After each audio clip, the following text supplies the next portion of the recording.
Assalamualaikum warahmatullahi wabarakatuh. Perkenalkan, nama saya Bambang Putra Pamungkas, NIM 052 dari kelas 1B Perbankan Syariah. Di sini saya akan membahas resum materi pengantar ekonomi dari materi 1 hingga materi ke-7. Yang pertama adalah materi pertama, yaitu konsep demand, supply, dan customer choice. Nah, definisi demand. Demand adalah permintaan, istilah yang merujuk pada besaran kebutuhan atau keinginan konsumen terhadap suatu produk pada waktu dan harga tertentu. Permintaan ini muncul karena adanya kebutuhan dari suatu konsumen untuk memenuhi kebutuhannya. Nah, ada beberapa faktor yang mempengaruhi demand. Yang pertama yaitu harga barang. Harga barang sangat berpengaruh terhadap demand. Jika harga barang itu murah, maka permintaan biasanya akan naik, dan jika harganya mahal, maka permintaan biasanya akan turun. Yang kedua adalah harga barang yang lain yang berkaitan. Nah, ini adalah perbandingan barang satu dengan barang yang lainnya. Yang ketiga adalah tingkat pendapatan. Nah, jika pendapatan seorang konsumen itu tinggi, biasanya permintaannya akan naik, dan jika pendapatan itu rendah, maka permintaan biasanya akan turun. Yang selanjutnya adalah selera konsumen, dan yang terakhir adalah ekspektasi atau perkiraan. Nah, selanjutnya adalah konsep-konsep demand. Yang pertama adalah hukum permintaan. Apa sih hukum permintaan itu? Hukum permintaan adalah hukum yang menyatakan bahwa ketika harga suatu barang produk itu naik, maka jumlah permintaan akan cenderung menurun, dan sebaliknya, jika harga produk itu turun, maka permintaan akan naik.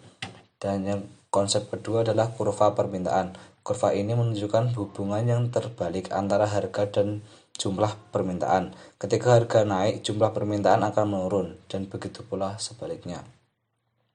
Dan yang ketiga adalah elastisitas permintaan.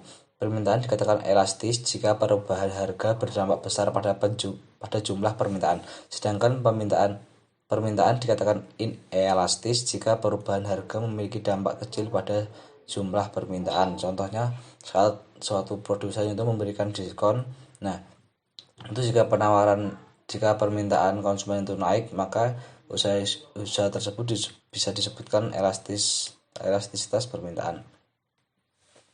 Selanjutnya adalah bagaimana sih kita mengukur demand. Yang pertama adalah dengan pendekatan kuantitatif.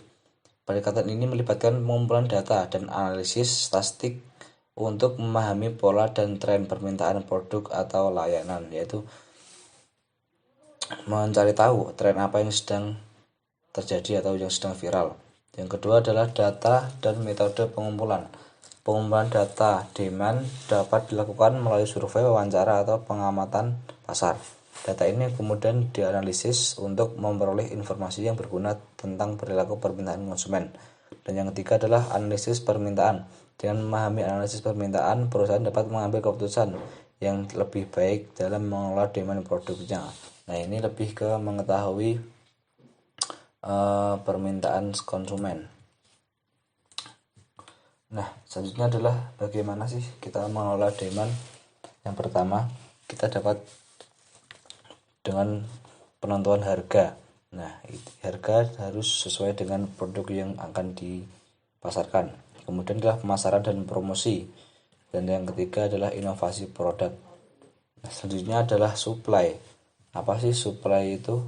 Supply adalah salah satu konsep yang fundamental dalam ekonomi yang mendeskripsikan jumlah barang atau jasa secara spesifik yang tersedia. Supply dapat berhubungan dengan jumlah produk yang tersedia pada harga tertentu yang ditampilkan melalui grafik.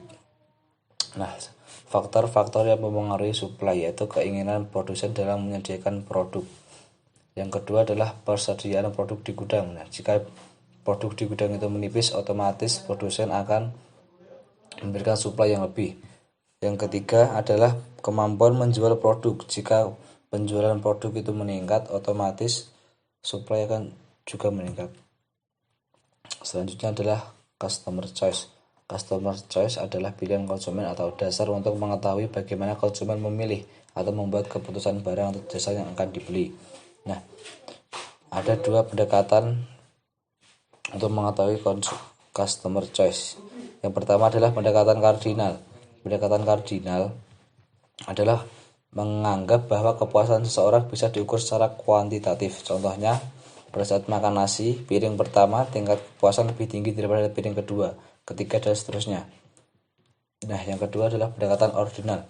Suatu pendekatan yang menganggap kepuasan tak dapat diukur secara kuantitatif, tetapi berjenjang dan hanya bisa dibandingkan. Contohnya, pada saat Pak Budi ingin membeli baju di sebuah toko sejahtera, namun saat itu baju yang diinginkannya itu harganya lebih mahal daripada yang diperkirakan.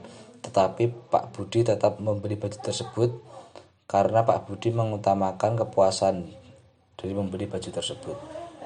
Nah, materi yang kedua adalah konsep kompetisi, monopoli, dan oligopoli. Yang pertama adalah pengertian monopoli. Monopoli dapat didefinisikan sebagai suatu kondisi di mana hanya ada satu penjual yang memasok ataupun menawarkan suatu barang maupun jasa tertentu. Istilah monopoli juga dapat diartikan sebagai keadaan di mana suatu bisnis dikuasai hanya oleh satu perusahaan atau satu pasar saja, dan perusahaan atau pasar tersebut tidak memiliki pesaing. Ciri-ciri monopoli yang pertama adalah hanya terdapat satu pemasok dan satu perusahaan saja. Tidak ada barang pengganti dan substitusi, adalah maksudnya barangnya yang dijual itu hanya itu saja. Yang ketiga adalah calon pendatang baru akan kesulitan untuk memasuki pasar karena pasar itu sudah dimonopoli atau dikuasai oleh suatu pedagang atau perusahaan, maka pendatang baru atau penjual baru akan merasa kesulitan untuk masuk ke pasar. Yang keempat adalah memiliki sedikit anggaran iklan. Nah, faktor-faktor yang menimbulkan monopoli yang pertama adalah monopoli by nature. Ini adalah monopoli yang timbul secara tidak sengaja di dalam perdagangan atau pasar. Yang kedua adalah monopoli by law. Monopoli by law adalah monopoli yang dilakukan karena adanya peraturan hukum. Yang ketiga adalah monopoli by license. Monopoli by license adalah monopoli yang terjadi karena adanya lisensi atau hak paten atas kekayaan intelektual yang telah didaftarkan sebelumnya. Selanjutnya adalah kelebihan monopoli, yaitu rendahnya tingkat kompetisi. Yang kedua adalah leluasa memasang tarif harga. Nah, ini seorang produsen atau perusahaan itu dapat secara bebas memberikan harga barangnya. Yang ketiga adalah inovasi berkelanjutan. Nah, dapat memberikan inovasi yang terus-menerus. Yang keempat adalah efisiensi kegiatan operasional perusahaan. Nah, kegiatan operasional perusahaan akan lebih efisien. Yang selanjutnya adalah kekurangan monopoli. Yang pertama, merugikan konsumen. Dengan konsep monopoli, konsumen akan merasa terugikan karena harus menuruti harga yang ditetapkan oleh seorang penjual atau perusahaan. Yang kedua adalah memerlukan biaya yang besar. Dan yang ketiga adalah memicu kehadirannya pasar gelap. Dengan harga yang biasanya mahal, maka akan memicu kehadiran pasar gelap yang biasanya harganya murah-murah. Yang keduanya adalah pengertian oligopoli. Adalah jenis pasar yang memiliki jumlah produsen dan konsumen yang tidak seimbang. Umumnya jumlah produsen lebih sedikit dibandingkan konsumennya. Pasar oligopoli adalah kondisi pasar di mana komoditas dikuasai oleh beberapa perusahaan. Hal ini membuat persaingan harga di pasar menjadi tidak seimbang. Oligopoli dan ligopoli adalah salah satu struktur pasar yang di dalamnya hanya terdapat kapasitas kecil atau hanya ada sedikit saja, tetapi bisa memenuhi kondisi pasar secara signifikan. Ciri-ciri oligopoli yang pertama adalah harga antara produk hampir sama. Nah, ini produk satu dengan yang lainnya itu harganya hampir sama. Yang kedua adalah terdiri dari dua perusahaan atau lebih. Yang ketiga, produk yang diperjualbelikan biasanya bersifat homogen. Homogen itu hampir sama. Dan yang keempat adalah membutuhkan strategi pemasaran yang matang. Nah, jika strategi pemasaran kurang matang, otomatis barang yang dijual akan kurang menarik konsumen. Faktor-faktor penyebab oligopoli. Yang pertama adalah hambatan masuk dan skala ekonomi besar.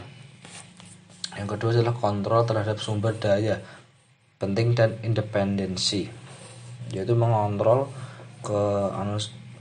keindependenan seorang konsumen. Yang ketiga adalah strategi pemasaran dan branding. Dan yang keempat adalah penelitian dan pengembangan. Kelebihan oligopoli yaitu inovasi dan pengembangan produk. Nah, inovasi di dalam pasar oligopoli biasanya lebih maju. Yang kedua adalah efisiensi ekonomi dan responsif terhadap pengaduan pasar. Yang ketiga adalah pengembangan pemasaran dan promosi. Yang keempat adalah pengambilan keputusan yang strategis, tidak menguntungkan satu pihak yang lain. Kekurangan pasar oligopoli yang pertama adalah kurangnya persaingan aktif dan ketidakstabilan harga. Yang kedua adalah kekuatan pasar yang terkonsentrasi dan keterbatasan inovasi. Yang ketiga adalah kesenjangan kesejahteraan konsumen. Dan yang keempat adalah membantu pesaing baru. Demikian adalah materi kedua. Nah, materi yang ketiga adalah konsep resource market, kapital, dan labor market. Yang pertama adalah pengertian resource market.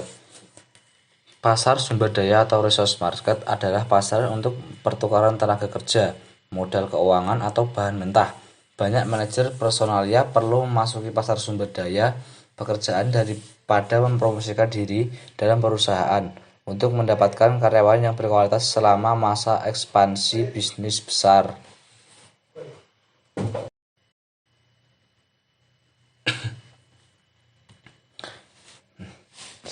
Pasar persaingan tidak sempurna. Yang pertama adalah pasar monopoli, suatu bentuk pasar di mana hanya terdapat satu penjual yang menguasai pasar dan tidak ada barang pengganti. Yang kedua adalah pasar oligopoli, yaitu suatu pasar di mana penawaran suatu jenis barang dikuasai oleh beberapa perusahaan. Yang ketiga adalah pasar monopolistis, yaitu suatu bentuk pasar di mana terdapat banyak produsen yang menghasilkan barang dan dengan jenis yang berbeda.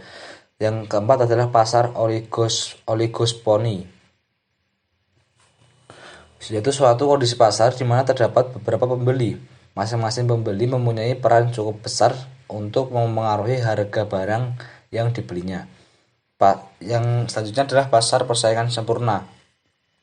Adalah suatu bentuk interaksi antara permintaan dengan penawaran yang ditandai oleh jumlah konsumen dan produsen sangat banyak dan tidak terbatas. Yang selanjutnya adalah pengertian kapital market. Kapital adalah istilah luas yang mendeskripsikan segala sesuatu yang memberikan nilai atau keuntungan bagi pemiliknya, seperti pabrik atau peralatan mesin, properti intelektual seperti hak paten atau aset finansial milik bisnis atau individual. Secara umum, kapital adalah komponen penting dalam menjalankan operasional harian sebuah bisnis serta untuk membiayai pertumbuhan nilainya di masa depan. Yaitu yang selanjutnya jenis-jenis kapital. Yang pertama adalah debit kapital atau modal utang. Sebuah bisnis dapat memperoleh modalnya dengan cara meminjam. Hal ini disebut dengan debit kapital yang dapat diperoleh melalui sumber pembiayaan swasta atau pemerintah. Yang kedua adalah equity capital atau modal equities. Modal equities terbagi menjadi beberapa jenis, yaitu private equities, public equity, dan real estate equity. Ekuitas swasta dan ekuitas publik biasanya berbentuk saham perusahaan. Perbedaannya adalah ekuitas publik dihimpun melalui bursa efek, sementara ekuitas swasta dihimpun melalui kelompok investor tertutup. Ketika investor individu membeli saham, ia menyediakan modal ekuitas bagi perusahaan. Yang ketiga adalah working capital atau modal kerja. Modal kerja sebuah perusahaan adalah aset liquid yang tersedia untuk memenuhi operasional harian. Yang selanjutnya adalah pengertian labor market. Pasar tenaga kerja atau labor market adalah proses di mana pekerja dan pengusaha berhubungan dan upah serta kondisi kerja diputuskan. Beberapa di antaranya melibatkan lembaga formal seperti bursa kerja atau agen yang mengatur hubungan antara pekerja dan pemberi kerja dapat diatur baik publik maupun swasta. Faktor resource market, capital market, dan labor market. Pertumbuhan populasi, termasuk tingkat kelahiran dan tingkat kematian. Semakin tinggi pertumbuhan populasi, semakin besar pasokan tenaga kerja potensial. Distribusi usia, pasokan semakin besar jika populasi sebagian terdiri dari penduduk usia produktif. Yang ketiga adalah imigrasi bersih. Perbedaan antara jumlah orang yang datang ke sebuah negara atau imigran dengan orang yang keluar dari negara tersebut atau emigran. Yang terakhir adalah globalisasi meningkatkan mobilitas tenaga kerja antar negara. Nah, itu tersebut adalah materi pertemuan ketiga.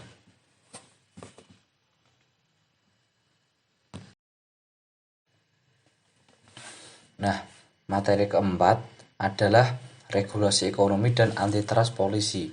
Apa sih regulasi ekonomi itu? Regulasi ekonomi adalah suatu bentuk intervensi pemerintah yang dirancang untuk mempengaruhi perilaku perusahaan dan individu di sektor swasta. Nah, ini adalah peraturan pemerintah yang ditetapkan di dalam pasar atau dalam suatu ekosistem ekonomi.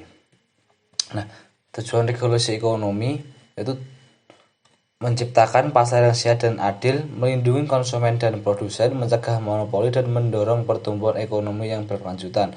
Nah, regulasi ekonomi ini dilakukan oleh pemerintah untuk melindungi hal-hal tersebut. Macam-macam regulasi ekonomi. Yang pertama, structural regulation, digunakan untuk mengatur struktur pasar seperti pemasok dan yang di dalamnya. Yang kedua adalah conduct regulation, digunakan untuk mengatur perilaku dalam pasar agar tidak ada premanisme atau sebagainya. Yang kedua adalah antitrust policy. Antitrust policy atau kebijakan anti persaingan curang adalah kebijakan yang ditetapkan oleh pemerintah untuk mencegah terjadinya persaingan curang di pasar, seperti monopoli atau praktek-praktek yang merugikan konsumen. Nah, ini monopoli ini sangat merugikan konsumen karena konsumen tidak dapat melakukan hal yang ia inginkan ketika ingin membeli suatu produk. Selanjutnya adalah strategi menerapkan antitrust. Yang pertama adalah menetapkan aturan-aturan yang mengatur praktek-praktek persaingan curang. Yang kedua adalah mengadili perusahaan-perusahaan yang melakukan persaingan curang. Nah, jika ada perusahaan yang melakukan persaingan curang, maka akan dihukum atau ditindak oleh pemerintah yang menangani. Nomor 3 adalah memberikan sanksi kepada perusahaan-perusahaan yang melanggar aturan antitrust.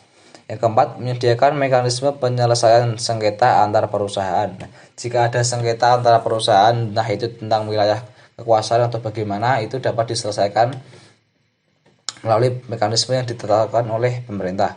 Yang kelima adalah melakukan edukasi dan sosialisasi. Nah, tujuan antitrust polisi itu yang pertama, menghentikan penyalahgunaan kekuatan pasar oleh perusahaan besar, terkadang untuk mencegah merger dan akuisisi perusahaan yang akan menciptakan atau memperkuat monopoli. Yang kedua, melindungi kesejahteraan konsumen yang melakukan penipuan dan tidak adil. Yang ketiga adalah untuk melindungi perusahaan-perusahaan atau bisnis-bisnis kecil dan untuk melindungi perusahaan bisnis mandiri dari tekanan ekonomi yang diberikan dari persaingan usaha besar. Nah, ini untuk melindungi para pengusaha pemula yang masih kecil dari tekanan-tekanan pengusaha besar seperti itu. Nah, itu adalah materi pertemuan keempat yang dapat saya sampaikan.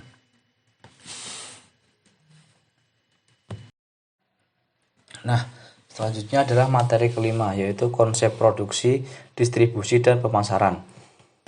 Konsep produksi mengasumsikan bahwa konsumen lebih menyukai produk yang murah dan tersedia dalam jumlah yang banyak. Konsep ini memfokuskan bisnis pada proses produksi dan distribusi. Konsep ini memiliki keunggulan harga yang murah sehingga dapat menarik banyak pelanggan. Produksi adalah suatu kegiatan yang dikerjakan untuk menambah nilai guna suatu barang atau jasa yang menciptakan barang baru. Nah, faktor-faktor produksi yang pertama adalah faktor produksi alam, yaitu faktor produksi yang disediakan oleh alam, meliputi tanah, kekayaan alam, kekayaan laut, air, dan iklim. Yang kedua adalah faktor produksi tenaga kerja, dibedakan menjadi dua hal, yaitu sifat dan kemampuannya. Yang ketiga, faktor produksi modal, yaitu semua hasil produksi berupa benda yang diciptakan untuk menghasilkan barang atau jasa yang lain. Yang keempat adalah faktor produksi pengusaha atau kewirausahaan, diartikan sebagai kemampuan yang dimiliki seseorang untuk mengorganisasikan atau mengatur dan mengkombinasikan faktor produksi alam, tenaga kerja, dan modal. Selanjutnya adalah pengertian distribusi. Distribusi adalah salah satu aspek dari pemasaran yang mendasar. Selain itu, distribusi juga merujuk pada kegiatan pemasaran yang bertujuan untuk mengalirkan barang dan jasa dari produsen ke konsumen dengan lancar dan mudah, sehingga dapat digunakan sesuai dengan kebutuhan. Selanjutnya, fungsi distribusi.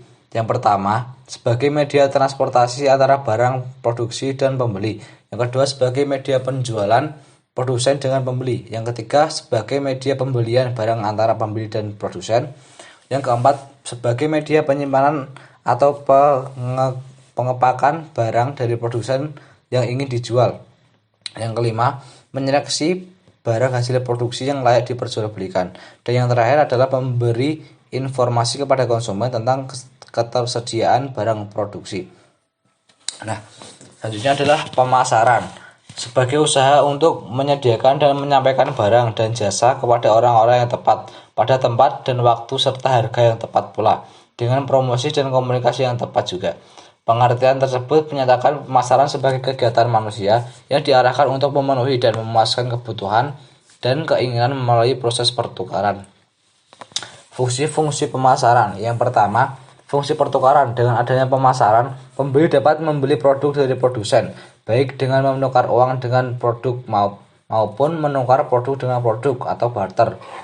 Yang kedua adalah fungsi distribusi fisik. Suatu produk dilakukan dengan mengangkat serta menyimpan produk. Yang ketiga adalah fungsi perantara. Untuk menyampaikan produk dari tangan produsen ke tangan konsumen dapat dilakukan melalui perantara. Pemasaran yang menghubungkan aktivitas pertukaran dengan distribusi fisik. Yang terakhir adalah faktor yang mempengaruhi pemasaran produk. Yang pertama adalah faktor internal. Faktor internal adalah kegiatan perusahaan yang dapat dikendalikan. Artinya, untuk mencapai tujuan dan menjalankan strategi pemasaran, dilakukan pengendalian atau pengaturan atas operasi kegiatan tersebut seperti yang dikendaki oleh perusahaannya. Jadi pemasaran itu diatur oleh perusahaan. Yang kedua adalah faktor eksternal. Faktor eksternal hanya memfokuskan pada kondisi pasar. Pasar sebagai kelompok pembeli atau pihak yang menjadi sasaran dalam penjualan dapat pula mempengaruhi kegiatan penjualannya. Demikian penjelasan dari materi kelima. Dan materi yang terakhir atau materi yang keenam adalah biaya produksi efektif. Apa sih maksudnya? Biaya produksi efektif atau effective production cost adalah biaya total yang dikeluarkan oleh suatu perusahaan untuk memproduksi barang atau jasa dengan menggabungkan biaya langsung, biaya overhead pabrik, dan biaya non-produksi yang relevan. Dalam menghitung biaya produksi efektif terdapat beberapa langkah yang perlu dilakukan. Yang pertama adalah menghitung biaya bahan baku langsung atau direct material cost. Yang kedua, menghitung biaya tenaga kerja langsung atau direct labor cost. Yang ketiga, menghitung biaya overhead pabrik atau faktor overhead cost. Dan yang keempat adalah menghitung biaya non-produksi yang relevan dan biaya non-produksi. Tujuan biaya produksi efektif adalah untuk mengatasi penyimpangan-penyimpangan yang mungkin terjadi dan membantu manajemen dalam melakukan pengawasan. Penyimpangan atas biaya produksi dapat menjadi kerugian bagi perusahaan yang terlihat bahwa biaya produksi tersebut tidak efisien. Yang selanjutnya, unsur-unsur biaya produksi efektif. Yang pertama, tenaga kerja. Merupakan kontribusi manusia dalam proses produksi. Ini mencakup keterampilan, pengetahuan, dan upaya yang diberikan untuk menghasilkan barang atau jasa. Yang kedua adalah modal atau modal fisik, meliputi peralatan, mesin, bangunan, dan teknologi yang digunakan dalam proses produksi. Yang ketiga adalah tanah atau sumber daya alam, merujuk pada sumber daya alam seperti lahan, air, mineral, dan bahan baku yang digunakan dalam produksi yang berasal dari alam. Yang keempat adalah manajemen atau keahlian pengelolaan, merupakan keterampilan dan pengelolaan yang diperlukan untuk mengkoordinasi dan mengoptimalkan penggunaan faktor-faktor produksi lainnya. Dan yang terakhir adalah teknologi, meliputi pengetahuan, metode, dan perkembangan ilmiah yang diterapkan untuk meningkatkan efisiensi dan efektivitas produk. Nah, faktor-faktor biaya produksi efektif. Yang pertama adalah demand atau permintaan. Jika suatu produk yang dihasilkan suatu perusahaan mencapai kesuksesan, maka permintaan produknya juga akan meningkat. Yang kedua adalah teknologi. Perkembangan teknologi dapat membantu proses produksi dengan lebih cepat dan akurat. Mesin ini dapat beberapa alat pendukung lainnya. Ini adalah aset perusahaan yang akan mengalami depresiasi. Yang ketiga adalah suku bunga. Ketika proses produksi suatu perusahaan mengeluarkan biaya tidak langsung, beberapa perusahaan akan meminjam dana dari bank maupun lembaga keuangan lainnya. Nah, yang keempat adalah kurs, adalah suatu hal yang mengaruhi biaya produksi pada perusahaan, karena jika sebuah perusahaan melakukan impor bahan material dari luar negeri ketika kurs sedang turun, maka perusahaan dapat membuat produknya murah. Yang kelima, pajak. Saat biaya produksi tidak langsung, pajak adalah salah satu komponen pada biaya overhead perusahaan. Tinggi rendahnya tarif pajak dapat dikenakan pada suatu perusahaan tergantung pada kebijakan pemerintah atau faktor-faktor yang lainnya yang mempengaruhi. Yang keenam adalah biaya material diperlukan untuk pembuatan suatu produk. Biaya material dapat naik turun karena dipengaruhi oleh waktu, kegiatan ekonomi pada negara, dan keterbatasan persediaan yang ada.